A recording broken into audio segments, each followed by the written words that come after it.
Tell us a little bit about this, about the process of researching this film and of structuring it. I think that first quote about how I wish the film doesn't exist is me slightly paraphrasing a fairly famous documentary phrase that on some level all good documentaries wish they didn't exist. So that was kind of that. But for me, this encounter with the kind of doorbell and this kind of obviously obsession with the doorbell kind of emerged. Like, it's really hard to trace where a film began. Like, it's this kind of amorphous thing that suddenly just you find out that, I think I'm making a film. I've been talking about doorbells for 2 years, and I'm like, I think I probably should make a film out of this. But the first encounter was I had this experience where in 2016, I think, or 2017, where the post person came to the door and gave me an Amazon package that was for one of my neighbors. He said, "Oh, they're not in, could you take it?" I'm like, "Yes, of course, I'm a good neighbor, that's what we're meant to do. I'll go later and I'll go deliver it." And later that evening, I went to that house and I saw they had this doorbell which I'd never seen before, that had a lens on it. And so I rang the doorbell, and my neighbor's voice, who I'd only met once or twice before, said "Oh, we're actually not in right now. I'll come later to come get it." Later, when he came to come get it, a week later, I discovered he was in holiday in the south of France while he was talking to me. So I was having this weird experience of talking to my neighbor while he was on holiday at his doorstep with this package, which I thought was a very kind of strange, contemporary feeling kind of displacement. And around maybe the year after, I kind of started to see a lot of kind of images from these kind of video doorbells, particularly Ring doorbells, particularly posted on YouTube in kind of compilation videos called things like top 10 moments when a burglar was totally caught by a doorbell, have to see, and I was kind of watching these videos and feeling kind of dismissal of them on some level, but also understanding my own fear and my own affect and what I was getting from them and what it was doing kind of voyeuristically. And then maybe a year after that, or around the same time, there was this really great reporting that Caroline Haskin did in this website called Motherboard, which doesn't exist anymore, which is a beautiful 3-part essay series about Ring video doorbell and their connection to policing and to kind of surveillance cultures. But what that article really did was both reveal all these kind of systems that the film talks about, but also had very interesting interviews with people who own them, and actually didn't totally dismiss them out of hand. The article wasn't this whole this thing is terrible, don't get it. It also understood that there was a promise made and a kind of, that for a technology to be so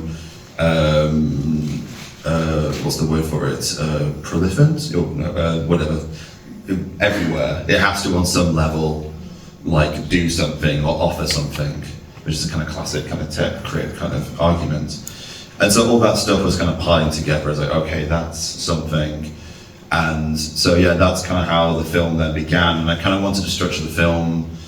As I said, the introduction, the film emerged very late at night. I edited the film between the hours of maybe 11 o'clock at night until 5 a.m. The whole film was made nocturnally. I was at the time editing someone else's film in the daytime, and at night I would go into my room and edit this.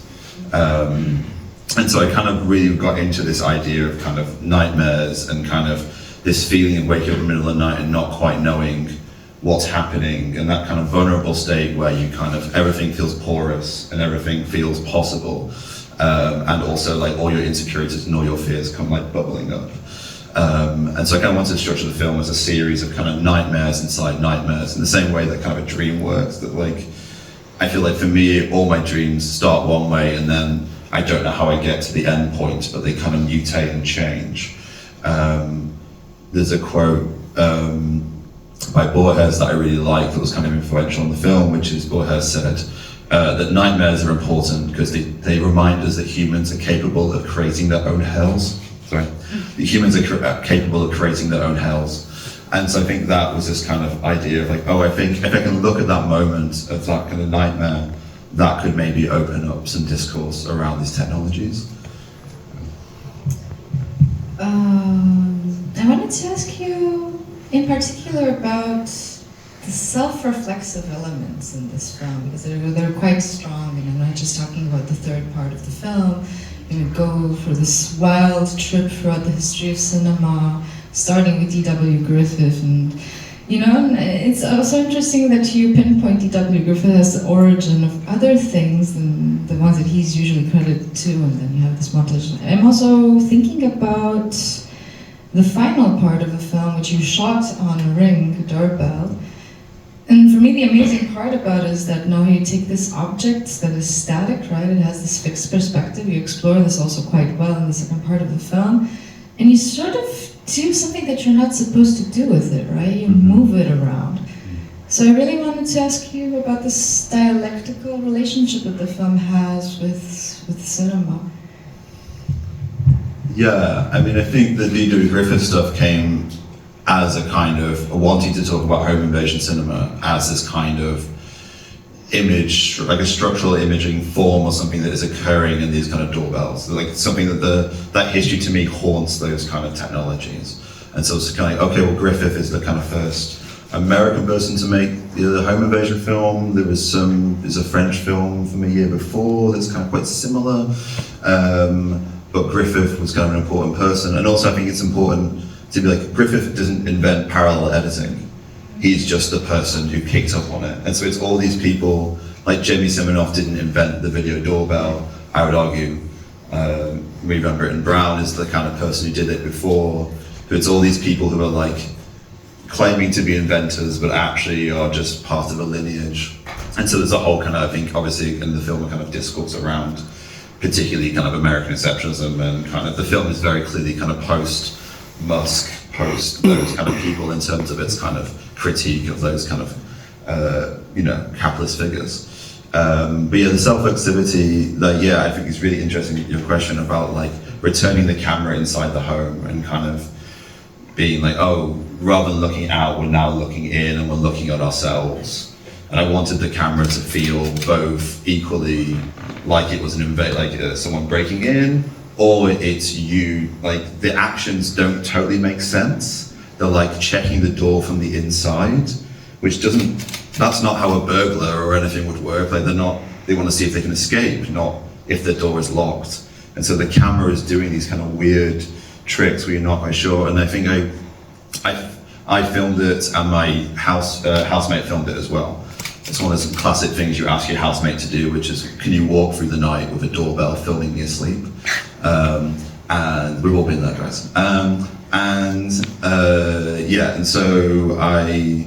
so because it kind of cuts between two people's perspective, like the kitchen stuff is not me, because I know that because my housemate opens the wrong cupboard. That's her food cupboard, it's not my food cupboard. Not that anyone else would know that, obviously. But that kind of flow of it, I think, adds to that kind of self-reflexivity. I also wanted to implement myself in it, to kind of be like, I didn't want to make a film that is purely from this outside perspective, going like, damn you with your doorbells, don't you know, like these aren't good. I wanted to be like, oh, I'm also part of this history and I'm part of this image-making circulation. And so I think I'm trying to also implicate an audience. The perspective of the film is like, we are inside the cinema as a house, and we are looking out into the world. And also that kind of extends to the text, which the text in the film, as much as it's kind of, being a lecture to a certain degree, it's also a slightly parodic text. It's like meant to be slightly too much. It's too much information. It's too much text. It's like, it's kind of, I was thinking of it as a kind of a slight parody of Faraki, a slight parody of like Foucault, and all these kind of, there's parts of it that don't totally make actual academic sense, but they feel right. Like they're using Foucault as a genre, and they're using Faraki as like a mode, which often isn't talked about, I think, in those films. And and I think I was also thinking about this text in the film as a kind of reflection on data collection. Like this idea of data collection is this, mass data collection is just way too much information that no one knows what to do with. That even the companies who are buying it are going like, we might use this in the future for something, but we don't know it is now. And actually in Ring's case, the police who are buying into Ring, like they complain all the time that they have too much information, that they don't know what to do with all these complaints. Because now it's gone from you have to call them as a real thing to, have you seen this video, where's my bin? And now they're like having to respond to that, which is like, ACAB, but also like good policing probably needs to be actual good policing, not just following, petty grievances on streets. That's not like useful. Are there any questions from the audience for Graeme? Oh, there you have one. No. Oh, it is. So I was wondering if, seeing as there's parts of the movie that aren't specifically about doorbells, if there was any point while you were editing any concept of doing something different visually and having more visual variety. For me personally, there is a variety in terms of going from video images to still images, and each section is kind of having for me a different approach. I think the kind of form and the frame, the kind of circular frame plus the text is the kind of thing, and I kind of wanted that to have that kind of superstructure that would continue going. And I kind of wanted the film to have that discursive element, so like begin somewhere concretely and then suddenly be somewhere else, and then spending particularly the last Luddite section is the one that feels like the biggest leap as the audience. You're kind of like, why are we in this period hearing about this teenage girl? And then by the end, hopefully it kind of reveals that her actions and the actions of people around her at the same time are so fundamental to the construction of the mechanical doorbell. And I guess it's coming back to that kind of nightmare logic about kind of allowing those flows of thoughts that somehow connect but don't totally connect, but hopefully by the end have this kind of feeling and affect. I'm also kind of interested, I think a lot of my films play with, although they're super heavily researched and I would call them 96%, 95% true. There's always, blurring and fat numbers that get changed and days that kind of become weeks and whatever. The thing I'm interested in is kind of playing with true things that feel false. That's kind of the kind of stories that I'm interested in kind of working through. And so kind of my ideal for a film is you've had this experience together in a cinema, and then when you're walking home, you might check on a door, have they got a doorbell? And then maybe a week later, you'll be like, have you heard about these doorbell things? And then you're starting to have this own retelling of the film and your own thing. And you'd be like, yeah, it was doorbells, and then it was cinema? And that kind of feeling feels to me really generative, and it's something I kind of aspire to in all kind of films I make. Thank you. I wanted to ask you, since you brought up the topic, about particularly the text and the way that you work with text in your films, in your essay films. There's something I think, in this film really clearly the way that you modulate the text to fit the voices that are expressed in colors. It's this beautiful synesthetic flourish. I'm curious, how did you, not in as much how you worked on the script, on structuring it, this very, beyond the logic of a nightmare, there's several things that have this cadence, this points to which the script arrives in each part. But also I'm interested in how you see the potentialities of using text on screen rather than a voiceover, or any other really ways to tell these kinds of stories. Yeah, primarily my practice is use a lot of text on screen. I think that's probably, although the film I showed here last year is largely voiceover, although it has some text on screen elements as well. For me it's a kind of form I've always been obsessed with text on screen. I mean, to a certain degree, it's a personal thing to do with like when there's too much voiceover, I literally switch off. Like I can't. But there's something about text on screen for me feels like you are also reading it. You're hearing it in your own voice. You have this kind of duopoly of kind of this, you know, my writing style plus your own way of reading that does something.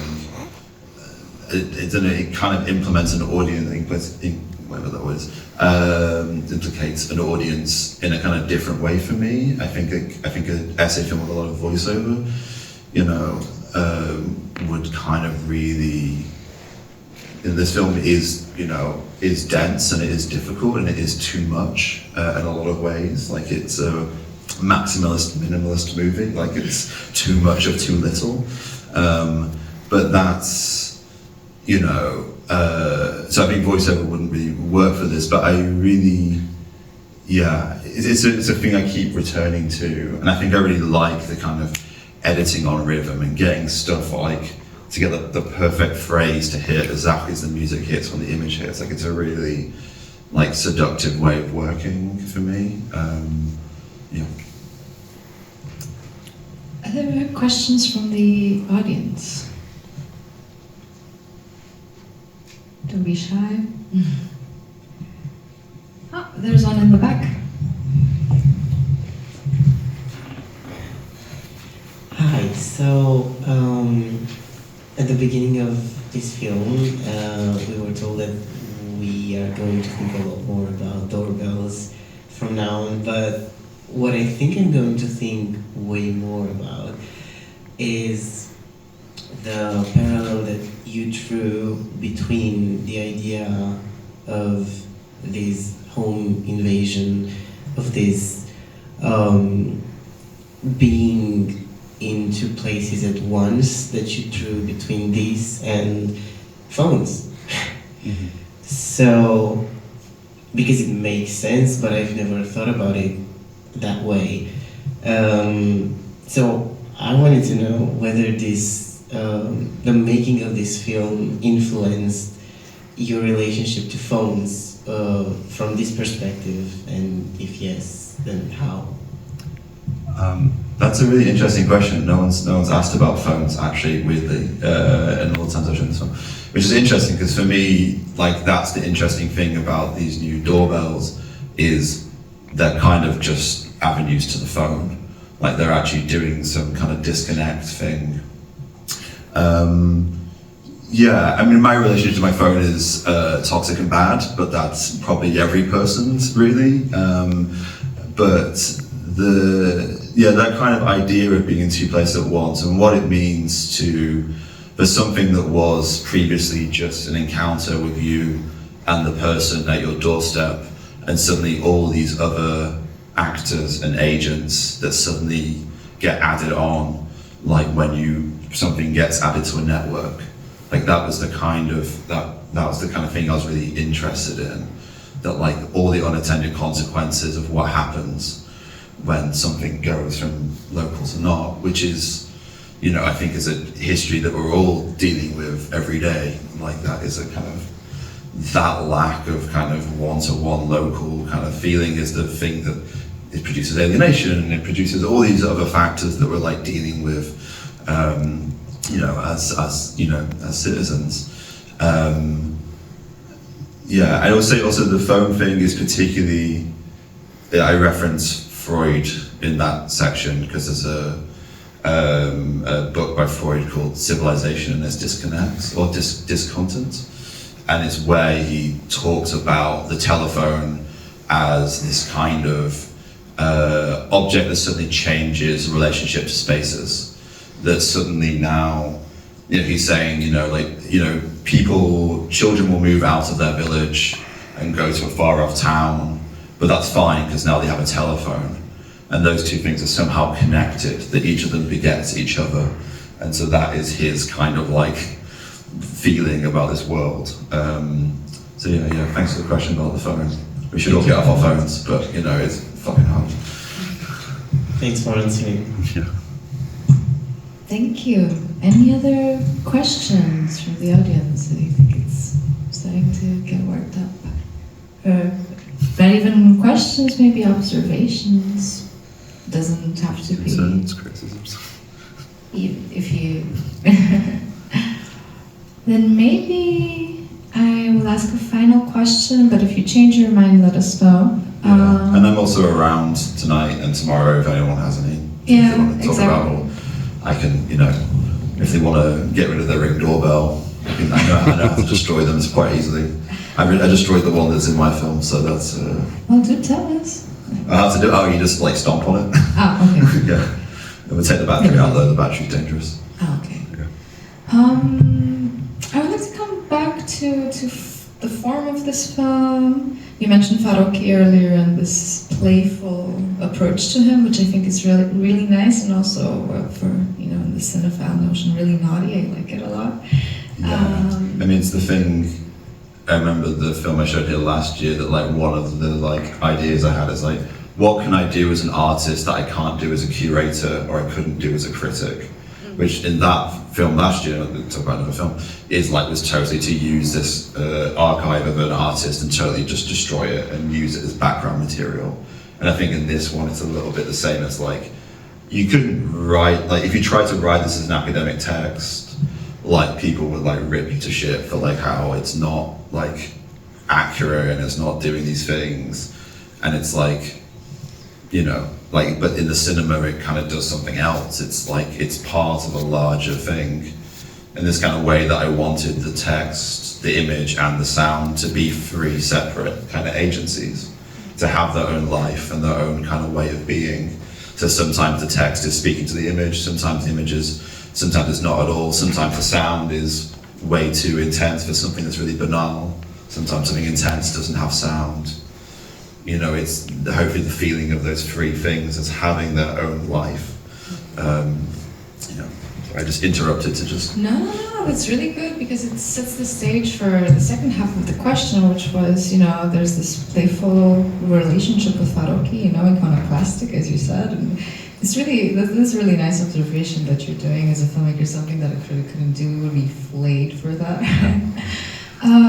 So you have this, let's say, if you will, highbrow level of references, but also you have the horror film genre, which I wouldn't call it lowbrow at all. Let's not call it lowbrow, but let's say more popular, more open, larger. And actually, there is a subculture of horror film. People super interested, super engaged here in Bucharest. A lot of them ask me, "So this home invasion film, like, how come you're having one of these films in your selection?" Of course, they hadn't read the synopsis or anything.